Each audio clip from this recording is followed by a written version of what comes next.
Do you have sweaty balls or volleyball netty balls? It's time to make them ready balls. The Manscaped.com Lawnmower 3.0 will do the job and clean your knob with its patented no-nick head, so your head will function as desired. Enter promo code Wrestling Future for a generous 20% discount. That's enter Wrestling Future for a 20% discount. Manscaped.com and Wrestling with the Future, going balls to the walls with Manscaped.com and the Lawnmower 3.0. Your balls will thank you, and so will we.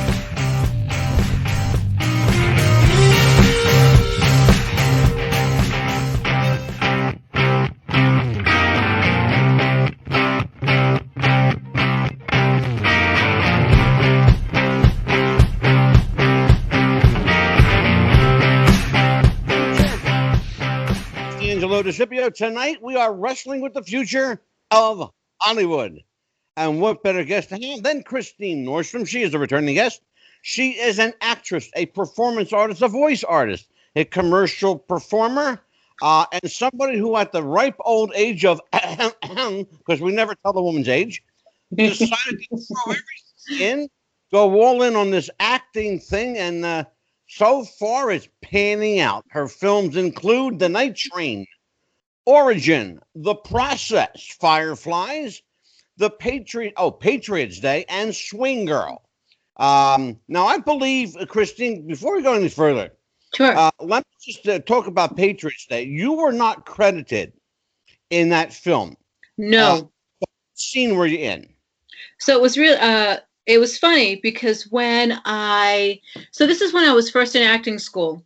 And my teacher said, Christine, you just started acting school, get on a big set, do some background work, just get on any set, see what it's like. And so I said, okay, I'll submit, right? So I signed up for Boston Casting because they, have a lot of opportunities for background acting. And they called me to go on set. And so they gave me the role of, deep undercover police officer that was way deep in background, way deep in background. And we were filming.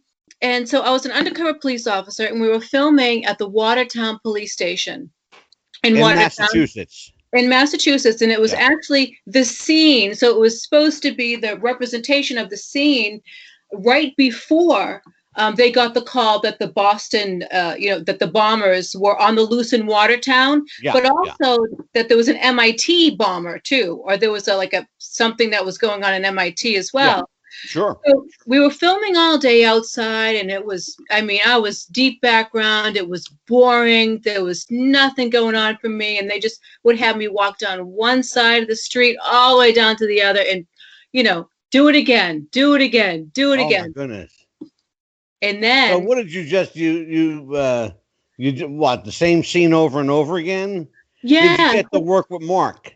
Well, it's interesting because what happened was they decided they needed to film upstairs with J.K. Simmons. Okay, so J.K. Simmons was the captain, and they had to film the police officer scene. They had to film roll call right before they sent the police officers out.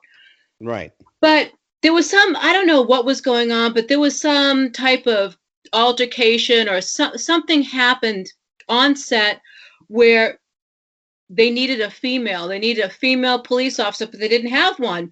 And so Peter Berg was upset, and he's screaming on the set, what do you mean we're supposed to have a police? Where is this police officer? We don't have a female police officer. And he just gets so passionate about his film, and it has to be the way it was. He wants a clear, see-through representation of exactly what happened. So the police officers that were on set, there were a few actual police officers that were on duty that night from Watertown to make sure that that set was perfect. Yeah. And so Peter Berg's looking around, and he looks at me and he goes, "You!" and he screams from across the street. He goes, "Get over here now!" And so so about 5 assistants run over to grab me. They pull me inside the police station. I have no idea what I'm doing. They start stripping down my clothes, and they said, Peter wants you to be the female police officer. And they have the costumes coming over with walkie-talkies. Quick, get her in costume. What size hat is she? What size leg is she? And my clothes are coming off. There's actors all around me and looking down at me. And so they put me front and center in the camera at roll call. So I was fortunate enough to get pulled right from Petersburg, pulled from Petersburg, and to actually get in that scene. So that was my first experience. And I'm thinking, wow, this is crazy. And I love it. Of all the films too, to work with Mark Wahlberg. Yeah. Yeah. And it was such a, I have to tell you, Angela, it was such a personable experience to me. First of all, it was my first time on background, first time ever doing anything on a big anything. Sure. But after the scene was filmed, and it was filmed a few times, for safety and for all that stuff. And, I got to hear J.K. Simmons was such a funny guy, and he was telling great stories to us all. And he's such a personable guy, and he's a funny guy. And but after a few hours, we got to leave the set. And as I was walking down the stairs, those real Watertown police officers that were on duty that night, that were there on set to make sure that it was actually a real representation. Yeah. They came up to me and they had said, do you know why you're there? And I said, no, I really don't. And they said, well, because Peter didn't fill me in. No one really filled me in. They just pulled me and threw me in the scene. And so they said, well, the officer said, you're there representing the actual female police officer that was there. And then they proceeded to take pictures with me, send those pictures to the real girl that was on duty that night. Yeah. And they told me their personal stories about how it impacted them and what they actually did that night. And they brought me to tears. They brought me to tears because I realized that even a small background role can make it means so much to when real you're people. Talking about a film of that magnitude that had such impact, there's no stories ever small. There's never a small story on a set like that. And even though your role may be, inconsequential or, just a walk-on or just to be there, to have what they call in the film industry, to have a body. Yeah. So sometimes you just need a body there. But, in the grand scheme of things, all of that adds up. It all counts. It all matters. You was talking about Peter Berg being so passionate. It matters. It certainly matters to him. Absolutely. And it matters to his budget. The very large budget he has. Exactly. So you are a returning guest, and welcome back. Thank you. I should tell everyone that you were supposed to be here tonight with Stephen Plym, our good friend. I just got off the phone with Stephen from Hollywood. He's in Los Angeles. Not that he wants to be there. I will forego why he's there, but it's a personal tragedy for him, and he's dealing with a little bit of grief right now. But Stephen is a tough cookie, as are we all, and he will be back to Des Moines before we know it, and back in rare form, let's just put it that way. And he told me to tell you, and I quote, "You tell that little girl," I said, and this is a direct quote, "You tell that little girl," I said, "I love her and break a fucking leg." Unquote. Oh, that is so sweet. That is so sweet. He's going through such a tragic time. And still, he's still reaching out to me, and to hear that coming from you, that's so sweet. Thank you for passing. Well, and he was walking on the Hollywood Walk of Fame, and he tripped over his star. It said Christine Nordstrom on it. So, I am told by a little birdie that you were moved by that little star. I really was. That was so sweet. Let's talk about why a woman in her mid-40s throws everything away and decides to chase the dream of being a movie actress. What prompts the ego, the psyche, or the mindset, or all three, to say, you know what, I don't like my life. I don't want this from my life. I want more. And you just pick up and throw everything away and say, I'm going to be an actress. How does that happen and why? What happens is you go through a traumatic experience, right? You go through something that really slaps you in the head and says, what the hell have you been doing your whole life? And why are you living by society's design? Why are you living by a standard that everyone sets for you? And I've been doing that my whole life. You know, I've always been, not my whole life, but I always been a creative by nature. So I've, been into the arts, been into drawing, been into ballet. And I went to school at a young age for filmmaking, but gave up that dream because I wanted the dream of having a house, having a family, having kids. Yeah. I bought into that, and that didn't work out so well for me, right? So when it didn't work out so well for me, yeah, I'm like, I want to do what I want to do. I want to pursue my own. We only live on this planet once, and I swear, at that moment when I decided, you know what, acting school, I'm going to do this. That was the moment that I woke up and took my life back. That was the moment that I started having happiness and joy in my life and pleasure, and my kids started getting happy, and I was happy. And yeah, slapped in the head. It sounds like whatever happened, whatever the root cause was profound enough that it affected you to go out and do what you wanted to do. However, you are a person that, quite frankly, you're up against some obstacles. Oh, of course.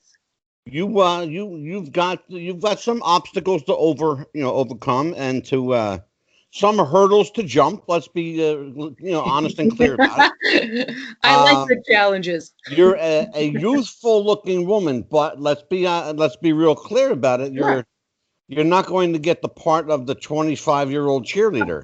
Oh, of course not. And nor would I want that.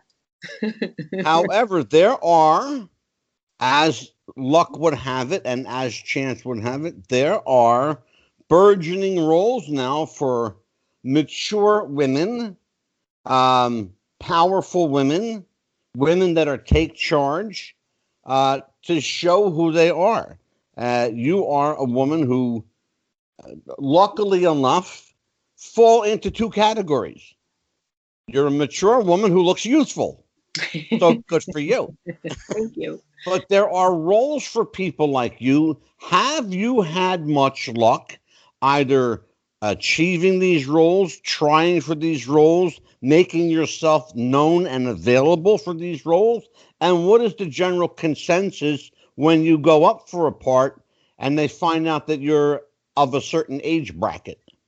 Sure. That's wow, that's like 5 questions all in one rolled up there. That's why I get paid the big bucks. Okay. So do I have the opportunity to audition for these types of parts? Yes, absolutely. And it's competitive.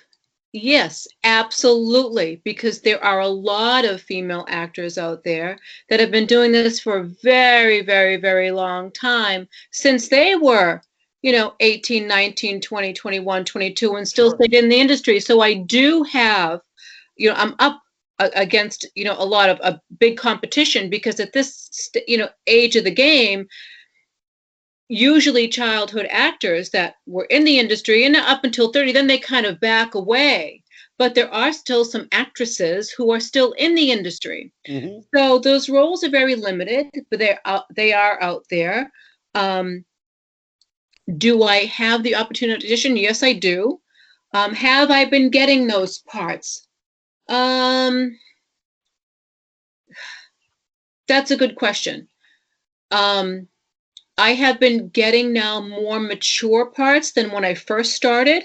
Right. So those opportunities do come, but it's a little more competitive. Mm-hmm. And what was your 4th or 5th question there? I think I answered just a couple.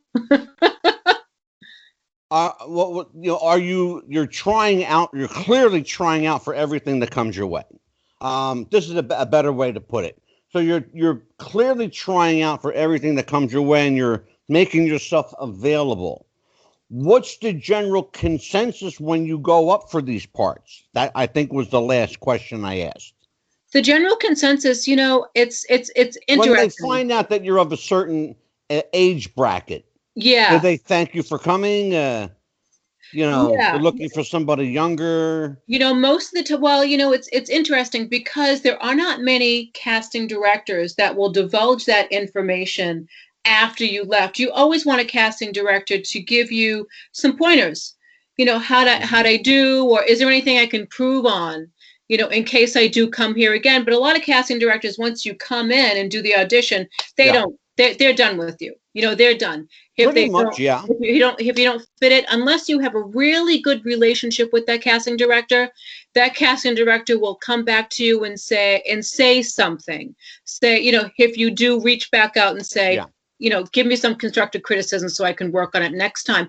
But I'm very good at you're very good, and I'm sure, Angelo, you are too, at reading people, right? You can read people. So when That's what I do. Yeah, when when you're talking to someone, and before you go into the audition, or even when you're talking to someone, or even like a job interview. You know what? That's a really good point to stop in, and I want to stop you there because you prompted a question. Yes. A really good point to ask you this. Okay. Are you ever surprised at the reaction from casting directors? They generally, and for people who don't know, let's just kind of pull the veil back a little bit. Let's pull the layer of the onion back a little bit, and let people understand what we're talking about. A casting director is your front line of defense if you're making a movie. You're a producer, you're a director, you're putting your trust, your faith, and confidence in this individual who largely, that's the only time you'll ever deal with them, is at the beginning process. And their job literally is to cast a film. Once they cast that film, the director and producer are done with them. They'll probably never see them again until the next film. And that may be down the road. Has it been your experience that this position is in any way political, or can you, having been through the process a time or two, can you gauge yourself mentally to kind of know what's coming, know what they want, what they're looking for? You have to do as much research as possible. And so social media is a wonderful tool when it comes I'm sure it is. Oh, absolutely. And I'm very good at collecting data. So, just my corporate research paralegal background. So I'm very good at looking into casting directors and researching a specific casting director that I want to work on a particular project, or that's holding auditions, and then seeing who they cast, what their look is like, who they put in certain places. So it's a lot of research. It's just like if you were going for a job, you want to know about that company, what they do, what their assets are. You want to know as much as possible. So I think is it political? I don't like to get in that political state of mind. I like to get into the mindset of, I do my research, I see what that casting director typically casts for what role, what look they like, because casting directors can like a certain look and others like another look and others like, so I try to cater to that a little bit, but I still don't want to lose myself. Well, you have to maintain who you are, of course. Yeah. Exactly. But once they find out, when some do find out my age, they're like, right away, you look fantastic, you look great, you look wonderful. Bye. See you later.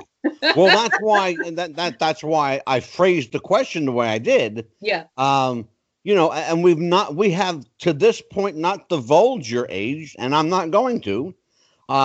Just in case any casting directors are watching. That's okay. And I know that there are at least 2 right now watching. I know this because I invited them. The other thing is, and we have to look, it's the elephant in the room. We got to talk about it. Sure. It is a political business. It is a business based on look. And that's, it's 5% talent. It's 95% visibility. That's what the film business is, a visual medium. Okay. You don't have to necessarily be incredibly gifted talent-wise. God knows there are plenty of people making a living that have no fucking talent whatsoever. A lot of them working.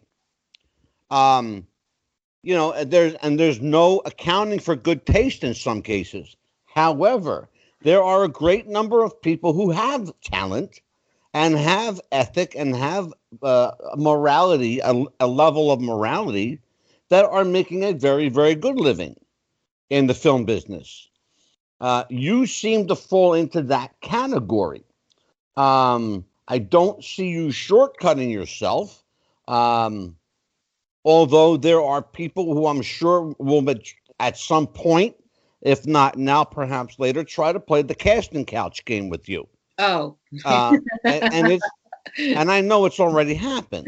Yeah, oh, I know. I can sniff that away. I can sniff that right out. Oh yeah, absolutely. Yeah. So here's the thing. Yeah. When you get that inkling, when you get a little whiff of that, yeah.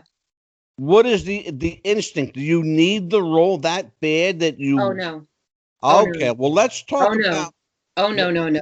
Let's talk about that then. Let's talk about what roles are important and what are worth staying away from the casting couch for.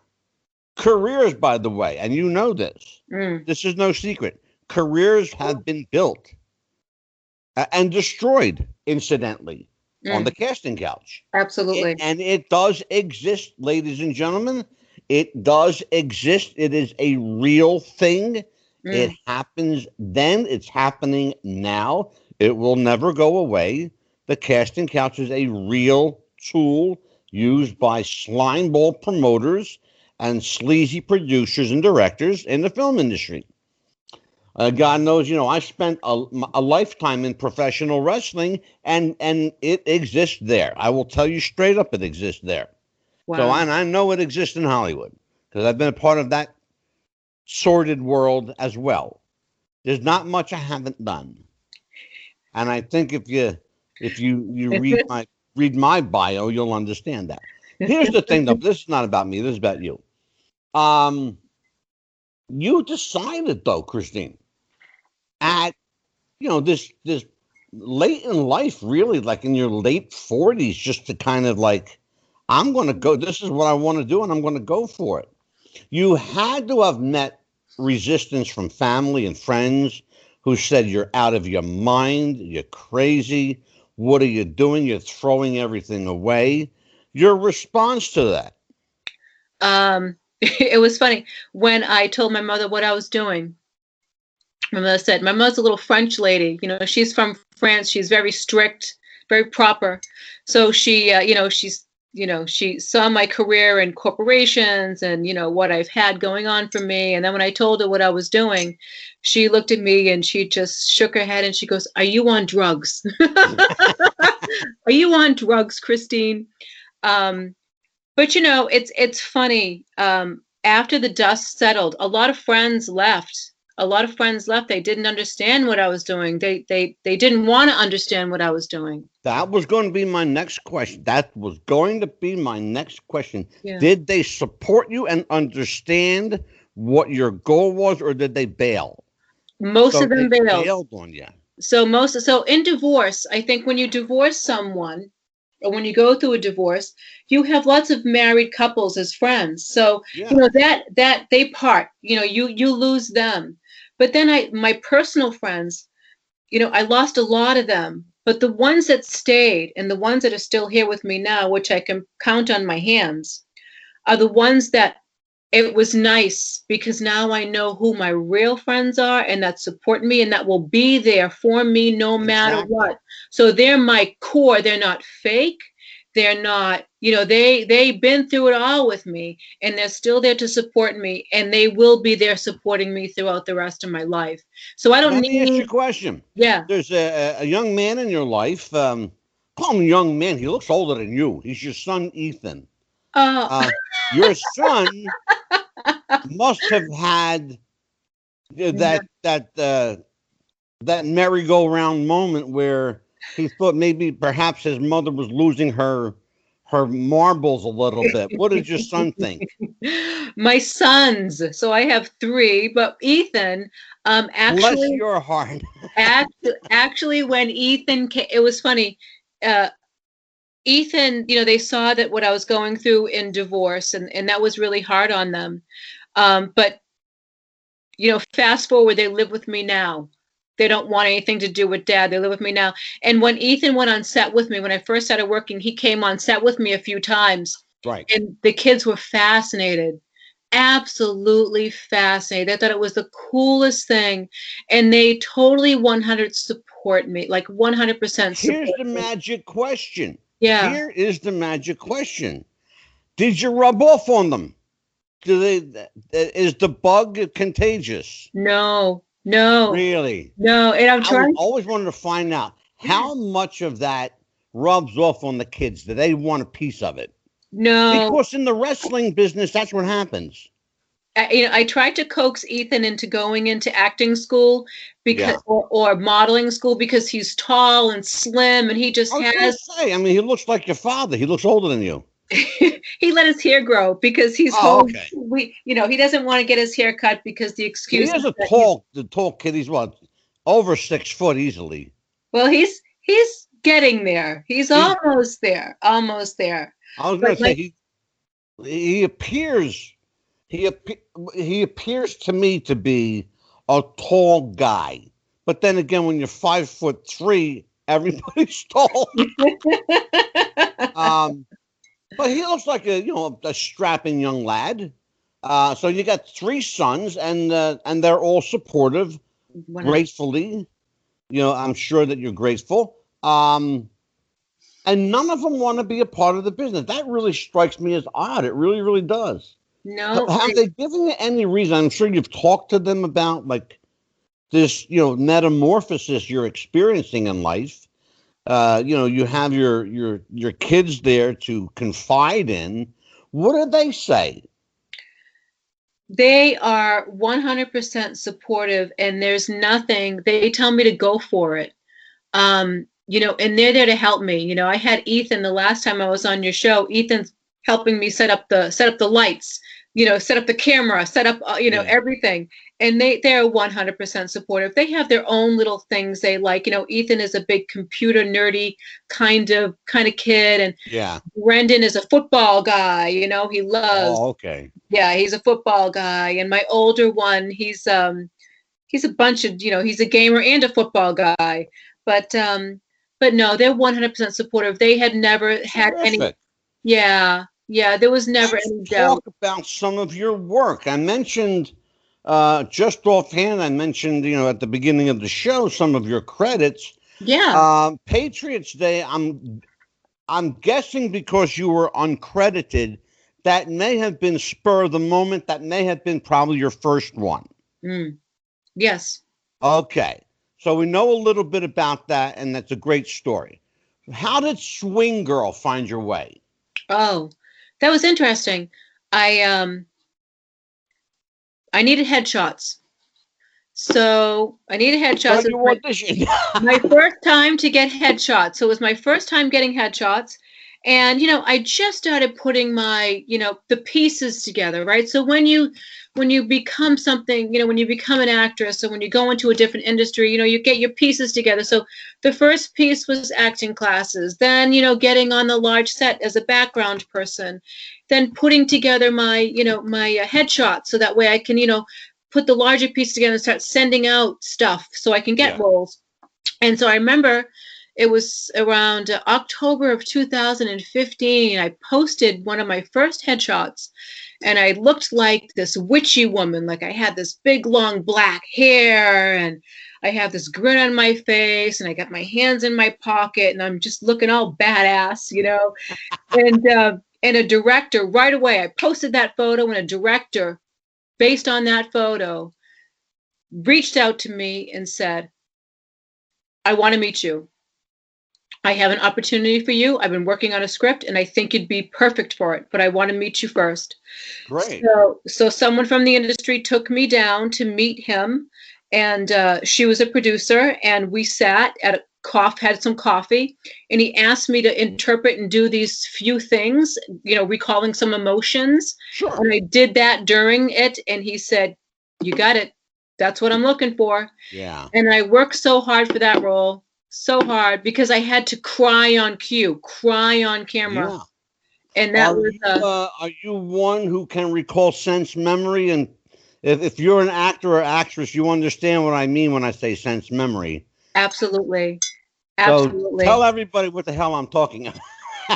So you create these situations with your character.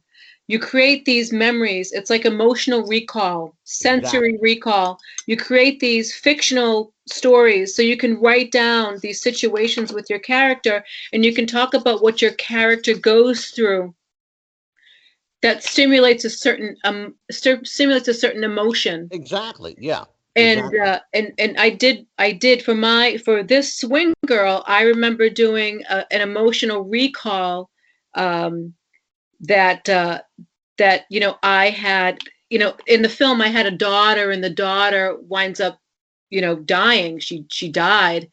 Yeah. And so, you know, you can't think about your own children dying because that would mess with you psychologically if you would have. Exactly. So you have to do this fake scene. So I remember doing a fake scene for her, which was very difficult.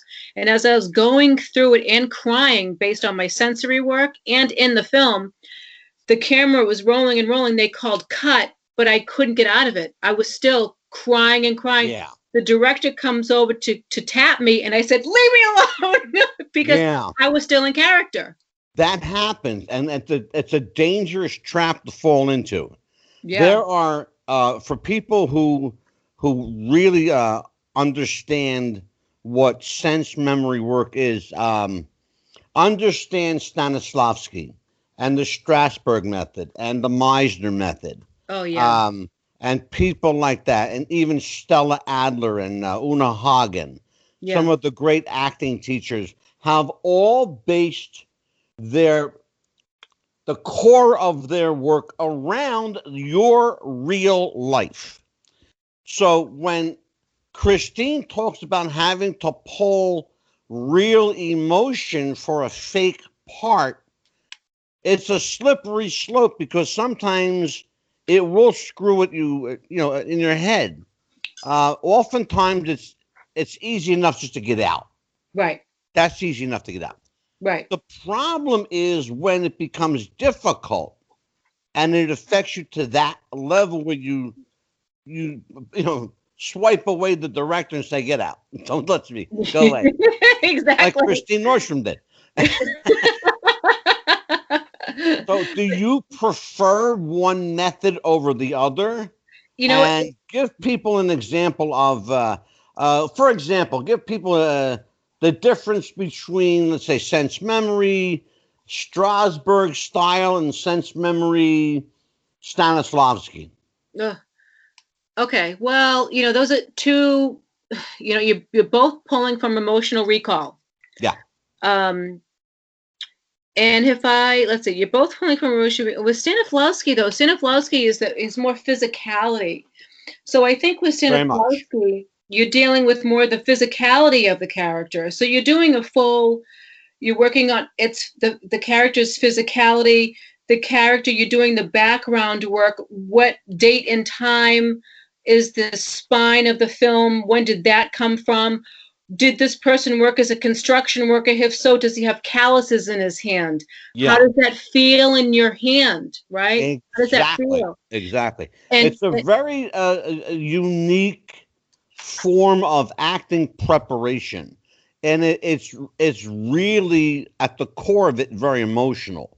Um, were you prepared for that onset of emotion when you threw yourself into that part, or did that catch you by surprise? no, it didn't catch me by surprise. I had a really fantastic acting teacher and coach, Alessio Capoletti, out of Providence, and Hmm. he would get us into.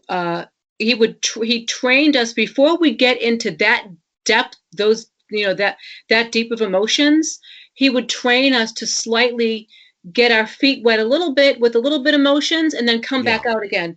And so he trained us very carefully because he had to make sure that could psychologically handle it, Hmm. because some acting students that were in class couldn't handle it and they would want to punch out their scene partner. I mean, they Yeah. couldn't, No, because I understand. with Yeah. anger they couldn't get past the anger phase. They went so deep and internally Yeah. that they actually took it out on. So there were some situations that were scary, but my acting coach was fantastic about helping us get in and out of those characters and in and out of those emotions. And Yeah. we had to carry these little reminders on our body, so that way when we were acting or in these scenes, that we could easily pull out, let's say, a picture of something from my real life, like a Yes. picture of my son, or like a little locket, that I would Sure. wear that my husband gave me, or something that would remind me and ground me about who I was, so I could Exactly. get out of that character. One time, the first time, from especially that one, it took me 2 days to get out of that character. I mean, at Well, first, let's talk about that. You just said something that people can probably resonate with. That we are all familiar with Jim Carrey's work on Man in the Moon, where he played Andy Kaufman. It took him months, literally months, to shake Andy Kaufman's persona from his real personality. He became Andy, and it really psychologically screwed with him, even to the point where today, if you look at Jim Carrey, he's not the same guy. He's really not.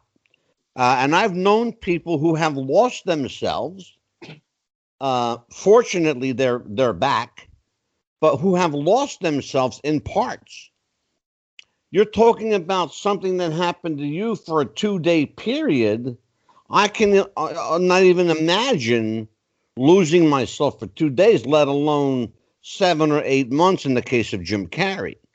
But some, especially when you're playing a real person, and this happens when you're playing a real person, you run the risk of absorbing that person's spirit, that person's energy, as in the case of Man on the Moon with Jim Carrey, where he literally became Andy, you know? And his grounding, to use your words, his grounding was to be reminded of Tony Clifton, another character that Andy Kaufman portrayed. But for Jim Carrey, Andy Kaufman's his characterization of Tony Clifton was an escape. ah, That was his out. oh, He interesting. had to leave Andy to get into Tony, So to get into and, somebody else. and that was his breakaway. Oh, Yeah, that was his breakaway.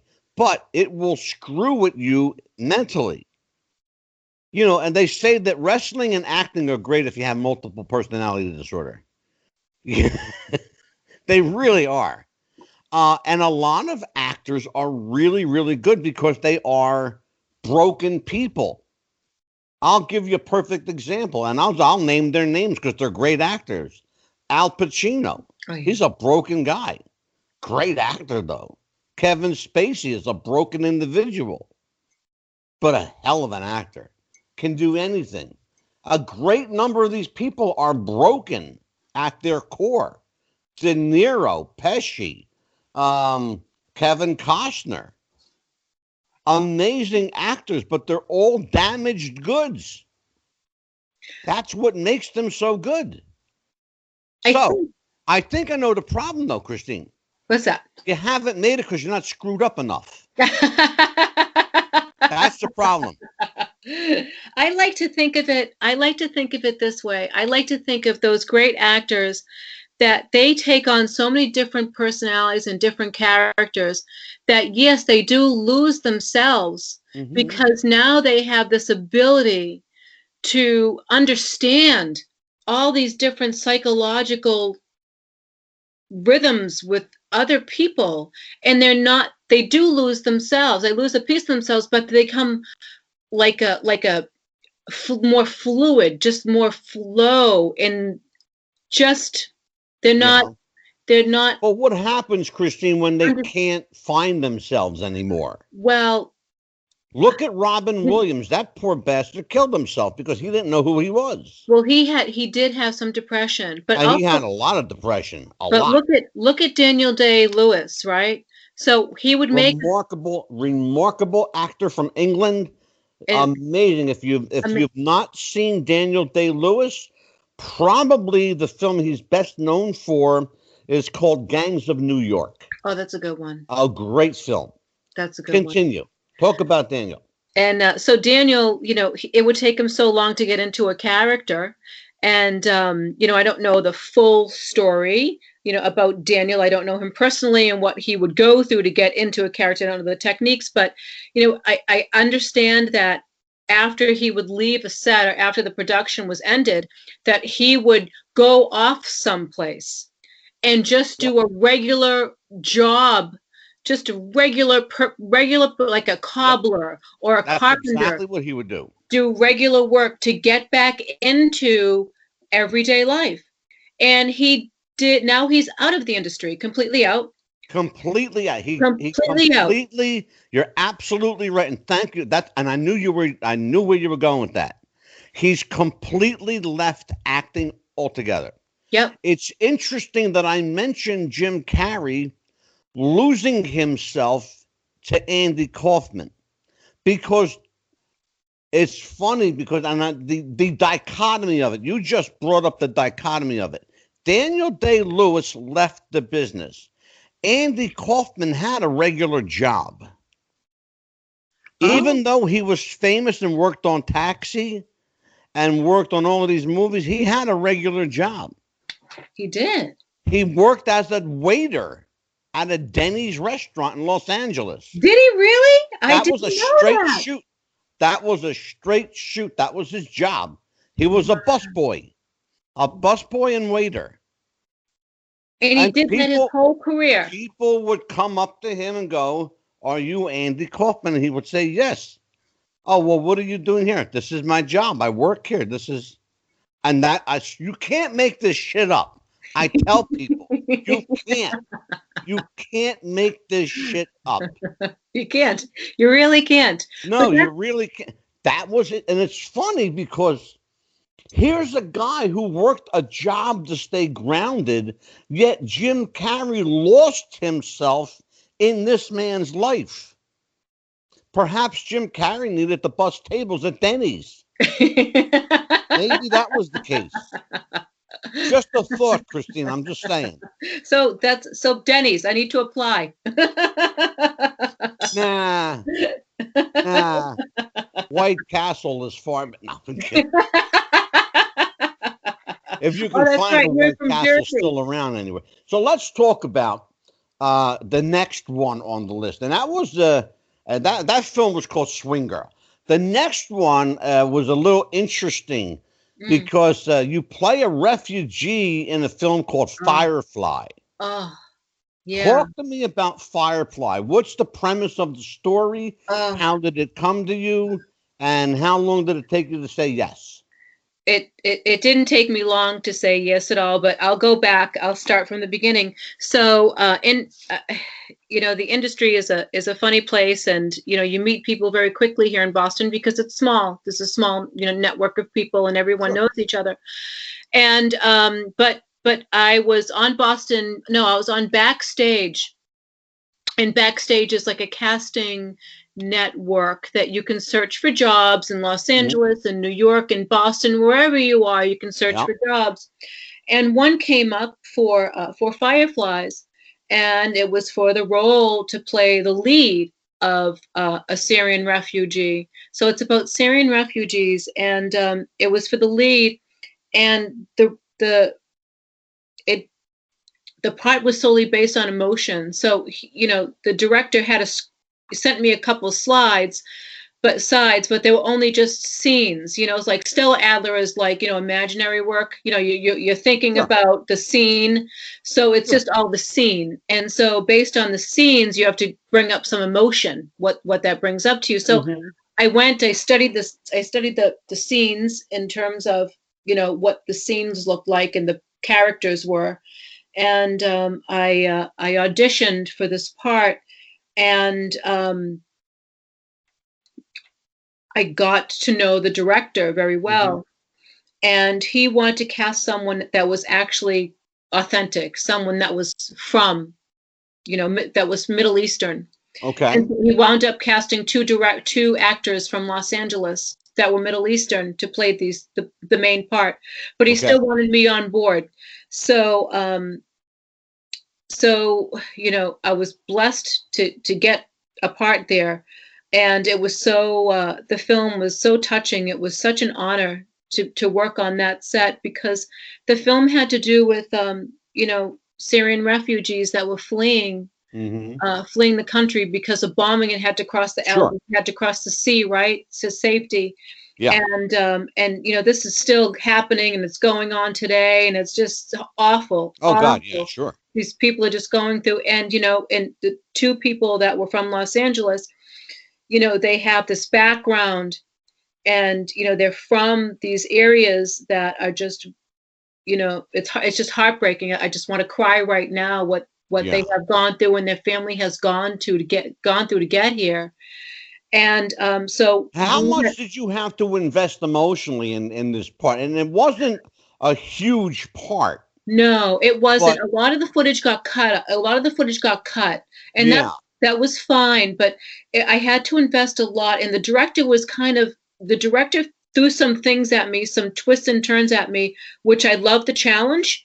And on the day of the set, I had a husband, and in turn, I found out that my child drowned. Our daughter drowned in the sea, and my husband, my husband dies, and I die, and so I had to. When my daughter, so we're traveling and crossing the sea, and we're filming in a lake, and I find out my daughter doesn't make it, but I have to wail. I have to cry and wail like someone from Syria, like someone, there's a certain ritual that you go through, but I have to be physically exhausted. I'm going through hypothermia, and my daughter dies, and I barely have enough energy to do anything because I'm slowly dying myself. I'm slowly freezing, but I have to learn how to wail.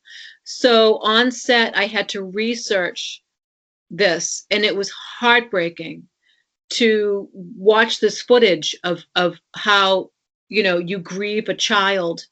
Yeah. And that was really heartbreaking. And it's a cultural thing we should point out. Of course, talking about Syria has been and will continue to be a war-torn part of the world. No getting around it. It just is.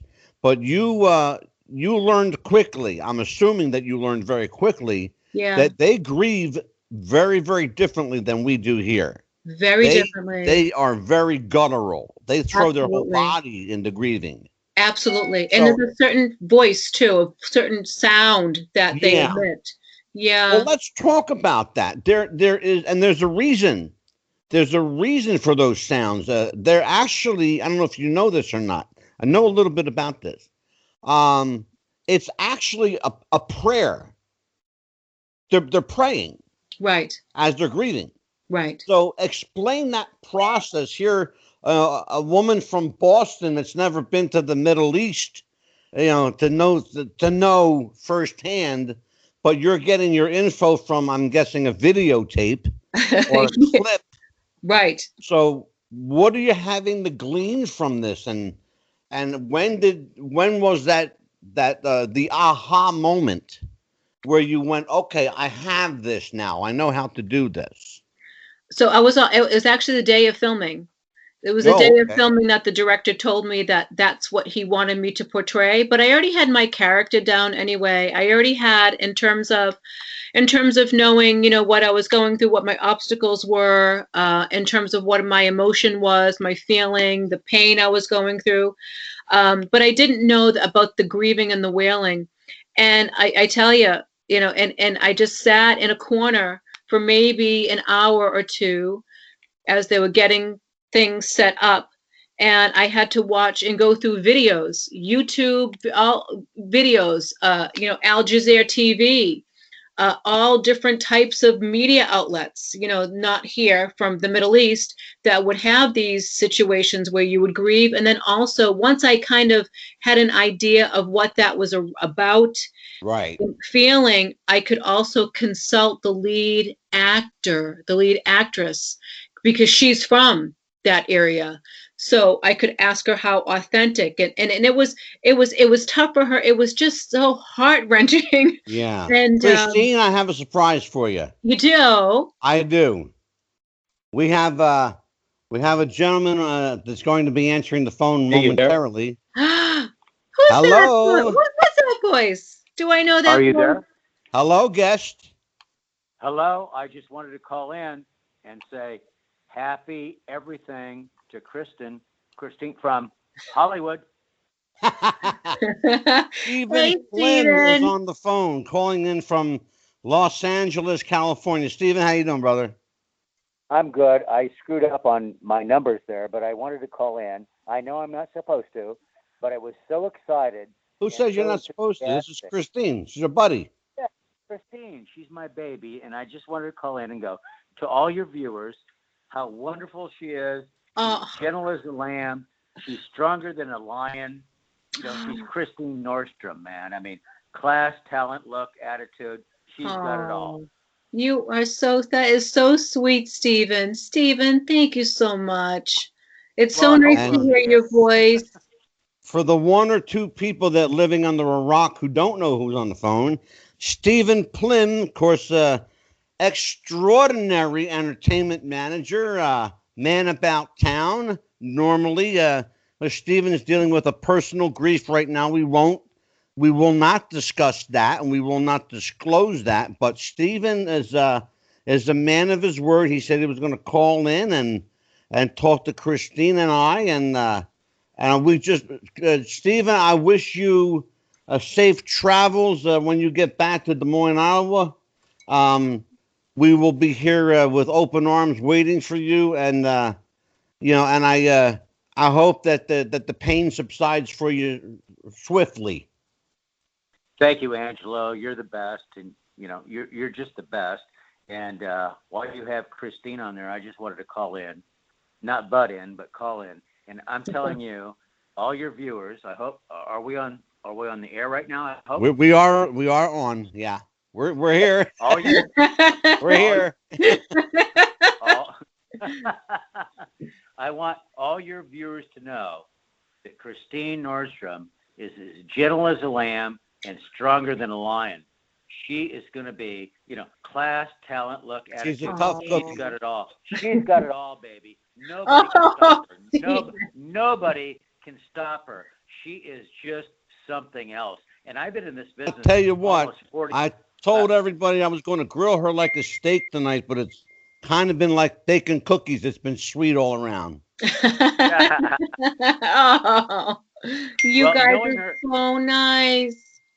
knowing Christine from the small time that I know her, she could grill you, man, and grill me. She's the best. There you go. I don't want to bring that Christine out. Well, Stephen, I'll listen, tell you. I know that you've got a lot on your plate, brother. I'm going to let you go. We just wanted to touch base with you. Thank you for hanging out with us for a few minutes. You'll be back in a couple of days, I'm guessing, and we will have you back on the air so people can look at your pretty face and talk about life in the world of Stephen M. Plym. M stands for money, by the way. Beautiful face is a euphemism, but I'd like to be back on with my girl Christine. Absolutely. Aww. Listen, I know people around here. I could arrange this. I can make that happen. I want all your before I close out, I want all your viewers to hear this because I know there's a lot out there, okay? I want to say something to all your viewers. Yes, Christine Nordstrom, okay? I've never felt this way, and I've handled stars for 35 years plus, okay? I'm absolutely positive, no holds barred, she is unbelievable artist, and she's going to make it, and I know that from the bottom of my heart. Stephen, can I tell her? Stephen, can I share, Stephen, a little bit of our private conversation with her? Can I tell her what I said? Anything I you told want, baby. Stephen that you remind me of a young Bonnie Bedelia. Who's that? She's too young to remember, Stephen. I want to look this up. Hey, Angela, and I take told it her, as a compliment. I told her, yes, of course, and I told her she reminds me of Audrey Hepburn. So if she can't remember what you just said, she can't remember Audrey Hepburn. Audrey Hepburn was the epitome of class, talent, look, and attitude, and that is what Christine is. Breakfast at Tiffany's, baby. Breakfast at Tiffany's. Yeah. Oh my God. Audrey. Oh my God. Thank the greatest Steve. movie of all, and she has it all. That's absolutely the it girl. I know it's a cliche, but Christine is the it girl. You either have it or you don't. Right. And she has it. And I've been around this business too long to make a mistake. She has it. She is going to be a phenomenal star, absolutely. Man. Yeah. Well, we're gonna make that happen. Thank you. I want to introduce her to the world, and then of course I'm going to have you back probably in a couple of weeks, even maybe a week and a half. But I'm going to let you go right now because I know you've got an awful lot going on. There is a time difference. There's a 3-hour time difference. Stephen, of course, is in Los Angeles right now. Not that he wants to be, but that's where he is. And you will soon be back in Des Moines, Iowa, where we will catch up with you and a happier time. Okay, how about that? I know, and thank you. And please tell Christine if she's listening. She is. I walked down the Hollywood Hall of Fame today, like I've done a million times, because I used to live there, right? I used to live there, Yeah. And I'm walking over the stars, and it just hit me like what you put on there, Angelo. Here her name is Christine Nordstrom, and let me tell you something. All the listeners, okay? Christine knows it, Angelo knows it, and I know it. But here's for your listeners tonight. Her star will be there someday, and I'm so proud to just be a part of it because she is unfucking believable. There you go. I knew there was going to be one F-bomb. I said the bad word. I knew there was going to be one F-bomb dropped. Not like last time. I just dropped one F-bomb. I know. It's all, Stephen, it's all good. I got news for you, brother. I've really been on my best behavior tonight. I haven't dropped any. Ask Christine. She'll tell you. I'm not one. Not one. Not one. Very proud of myself. Well, I'll drink to that. Of course, I'll drink to anything. But he only drinks when he's alone or with somebody. That's my line. Or when there's a circus in town and when there's not. That's the only time I drink. Well, Stephen, we love you, brother, and I'm going to let you go. Okay, thank you.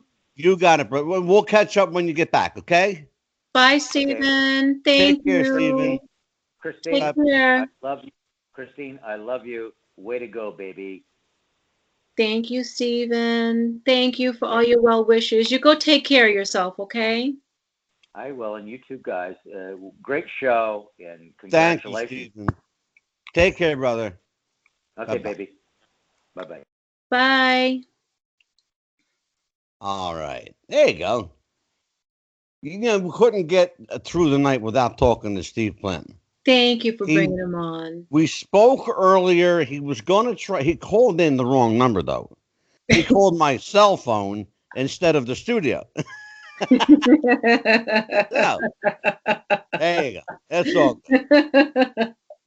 So we were talking about the refugee woman. So it was a pretty emotional role for you. Yeah. But it wasn't a huge role. No, it was bigger. It was supposed to be bigger, but we cut a lot of. See, the director. You know, that's what happens in film, right? You get a part. You get a part. You do the acting, and then the director, when he's doing post production, he's like, "No, ask you a question then. How do you, as the actress, as the performer, how do you, knowing at any given time, that a part can be cut down or in some cases taken completely eliminated? Yeah, absolutely. Thrown out. Yeah. How do you make your mark on that film?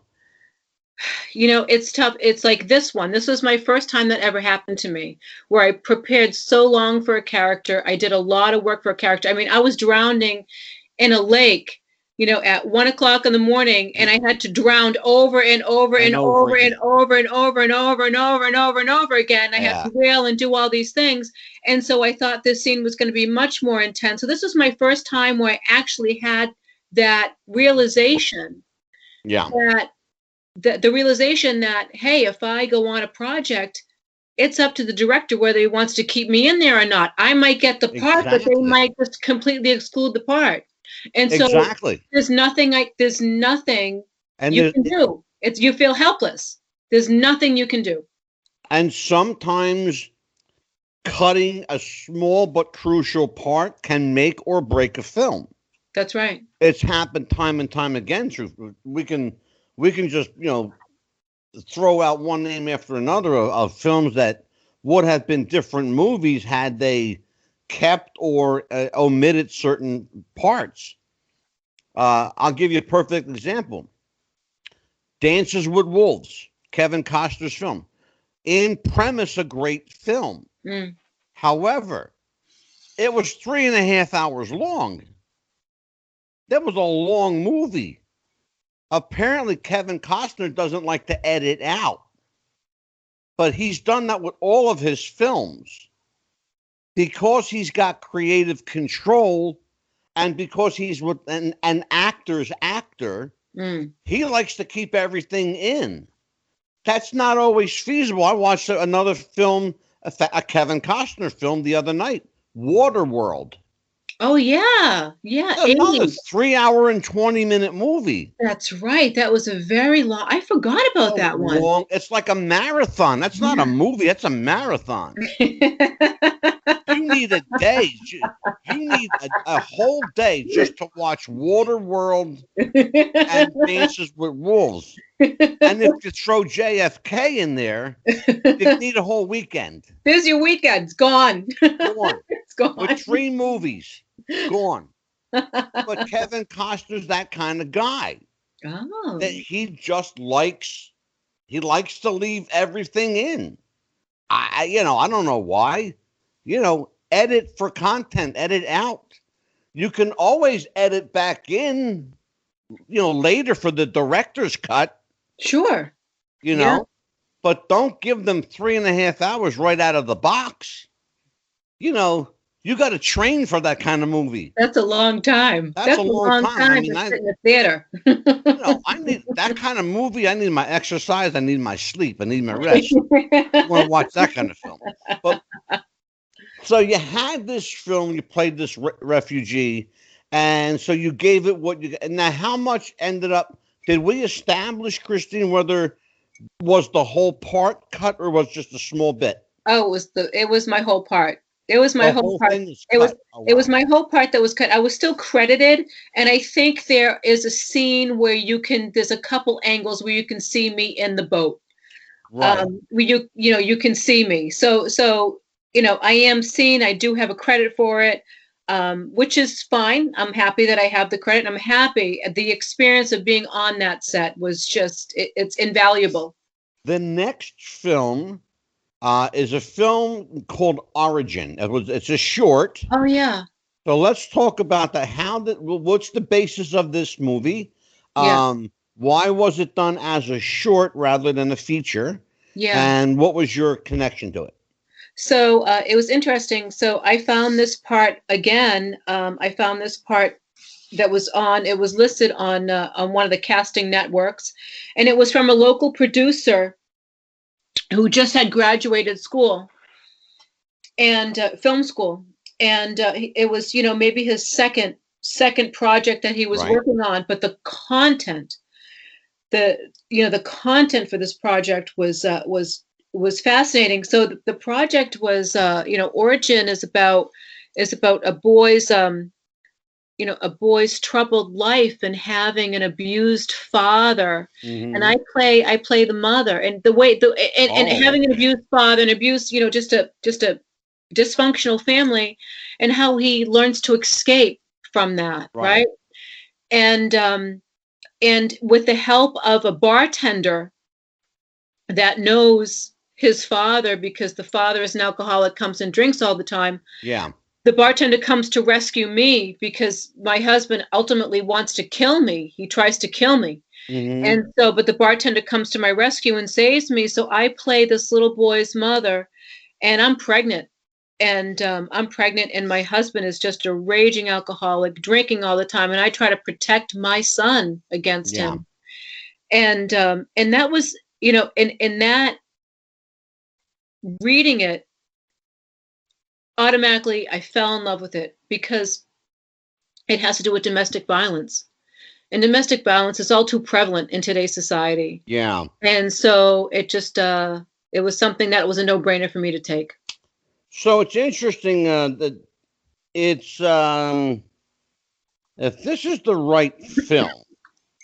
I'm showing there were two films called The Process. This was a film called The Process that you did Oh yeah. in 2020. Yeah. Now, it's interesting because there was another film called The Process that came up when looking for this that was that actually starred some people that I know, Oh. some professional wrestlers, as a matter of fact. But you did a film called after Origin, a film called The Process in 2020. That's right. Another a film listed as a short where your character, I'm guessing it was another like a mom part. It was a mom part. It was a mom part. And this is where I'm getting into the more mature roles, Okay. into something, not. And this was interesting because actually this was a feature film. And it was the first time that this filmmaker had done a feature film and had some really great backing, some really good financial support and Right. really good backing and some really great, fantastic people working from, some of his production people came in from Los Angeles, and some came from New York, and he worked with a really great team to create this feature film, which is on Amazon now. And yes, I play the mother of the main character, and I'm kind of, I support him, and he's kind of like the kid that wants to move forward, but all his friends Hmm. kind of hold him back, try to keep him in the same thing. Kind of like Yeah. me. I lost my friends, because they wanted me to be the Sure. same, they wanted me to stay the same. Well, how much realism did that create for you, and how much realism did you create for your character in turn? And was it a moment of reckoning that you realized what was happening at the time? It was it was a moment that when I got the script and read it, I couldn't make the connection right away. But when I sat down and had a one-to-one, the main character and I did this back and forth a little bit. Yeah, So sure. and it right away it clicked. Right away it clicked. Everything clicked. And even the people that were on the set were like, "Do you guys know each other? Because you guys flow. Like you have this rhythm about you." And then no, she's playing my life. once I was in this character, once I was in it, then I got it. Then I had that. Then I had the realization, like this guy, this is exactly, This is my life. This is my life. Yeah. Is that difficult or is that easier for you? Easier because it helps lift me up and lift other people. And it's probably easier also because you're coming from a place Right. You're coming from a familiar place. That's a very good point. Right. And that's what Strasbourg was all about. That recognizing your surroundings. Big part of that. What other? And talking about acting let's talk a little bit about the process of learning to act. Because everybody, it's funny because at the onset of this show tonight, I said there are any number of working actors and talent has nothing to do with any of them.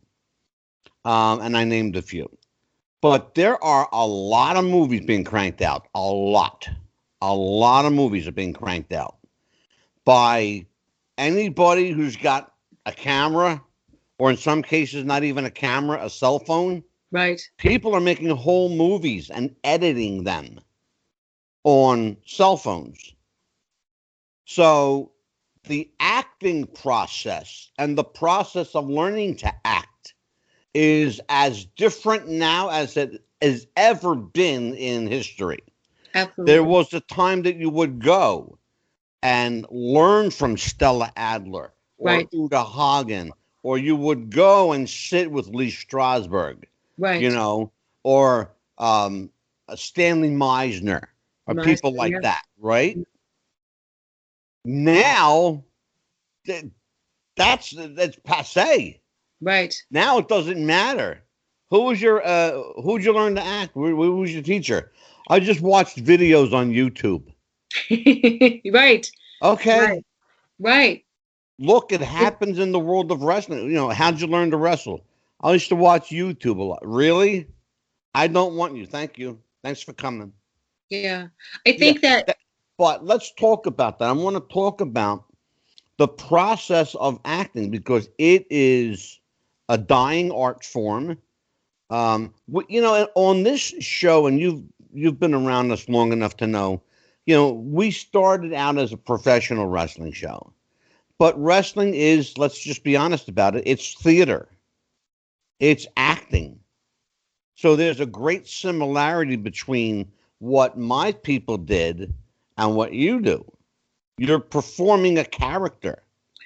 But we teach our actors, called quote unquote actors, our wrestlers, we teach them how to wrestle. We teach them learning the process of falling properly so you don't kill yourself.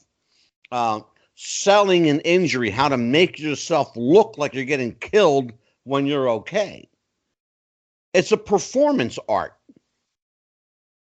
And that's what acting used to be. It was a process. It's no longer a process. Now you've got anybody and their brother who think they can make a movie and do it effectively.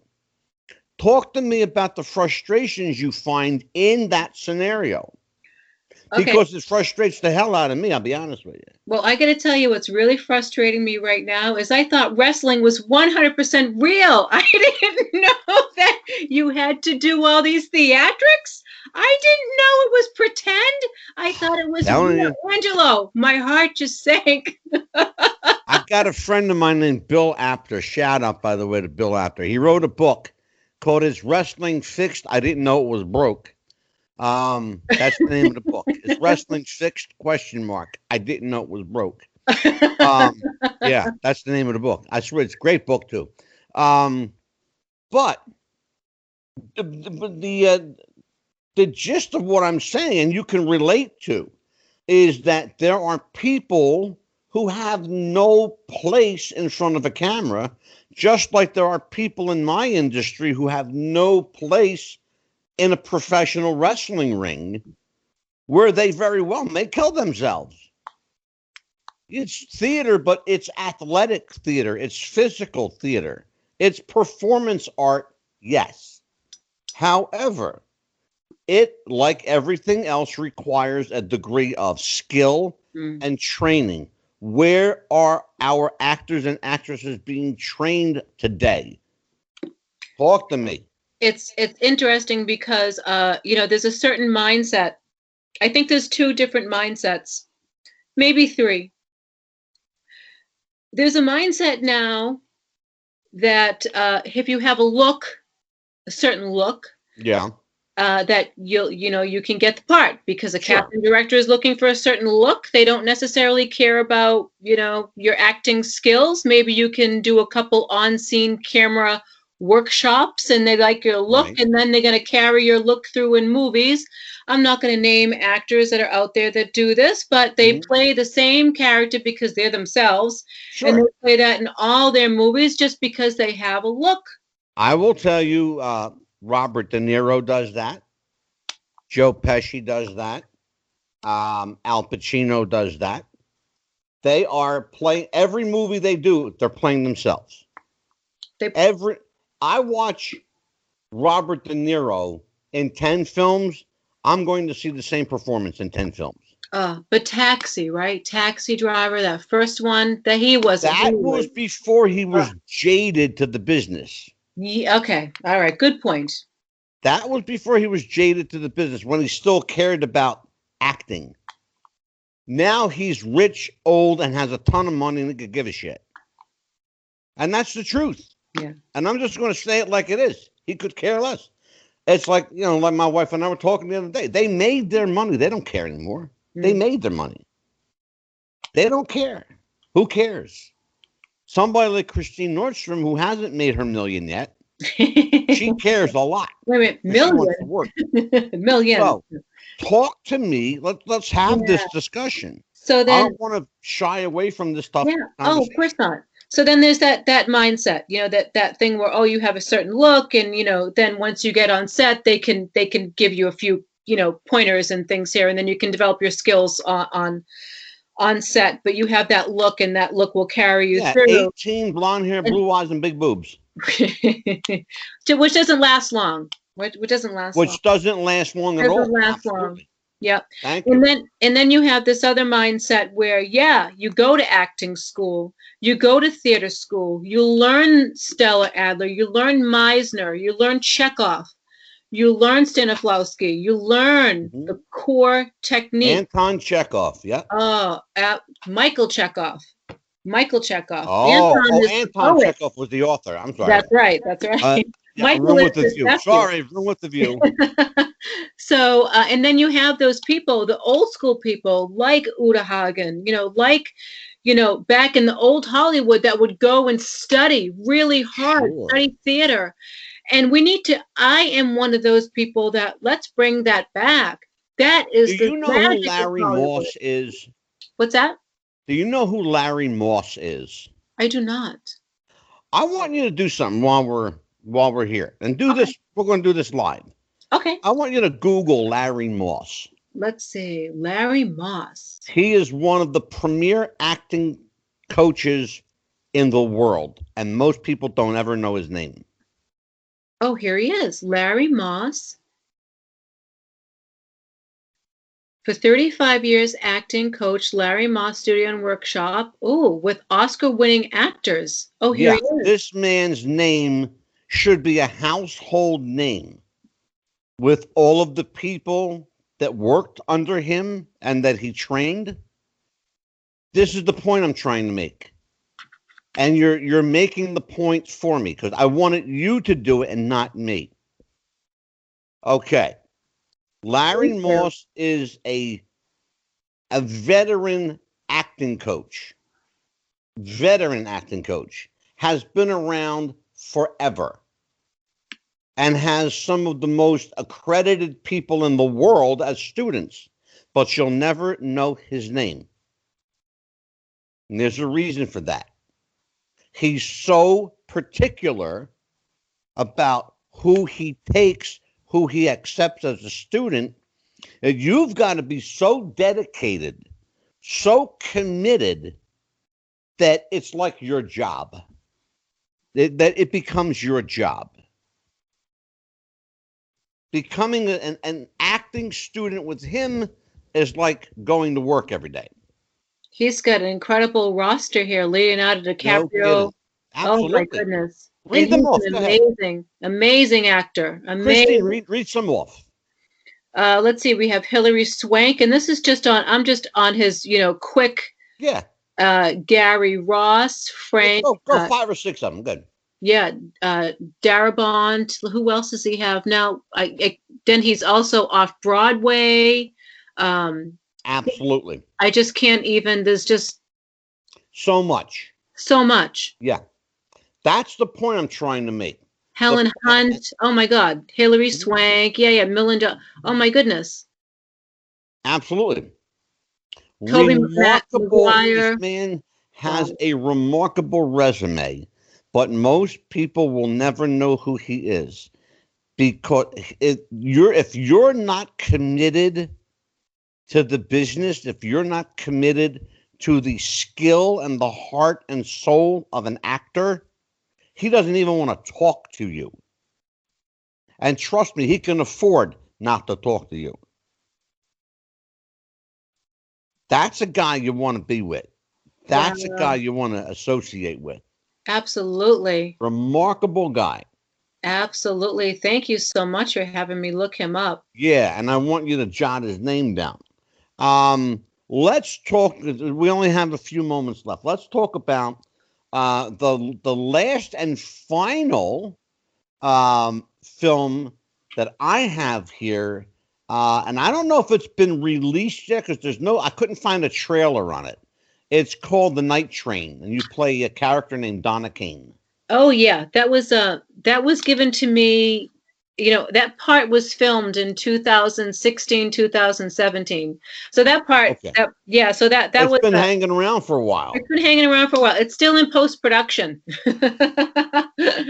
So, and 4 years later, that happens with some films. Some films get tied up in post-production for an awful long time, and you don't know when it's gonna come into fruition. And that's a part of the other part about the acting industry is that you can take on a role, but you might not see that film for the next few years. Well, as long as they pay you for it. They pay me for it, and I'm happy. I was happy about it, and it was my first role, and I play a mob boss's wife, and the mob boss's wife who is she's two-timing on her husband, and that's it. She's going to get whacked. I can tell you right. Oh, but it turns out that I was actually, so my husband was just living off of my coattails, right? Because it was my father who was the mob boss. He was the big guy. It was my dad. Okay, gotcha. So your father was the Godfather. So what's that? Your father was the Godfather. Exactly. There you go. Yes. That's fun. And so that film is it scheduled for release, or is it still? It's still in post-production. After 4 years, 5 years, they're still. What are they doing? Yeah, there's some directors out there that are just so finicky about editing and scenes and how things should look. Who's the director? The director is a man, Sam Alfred.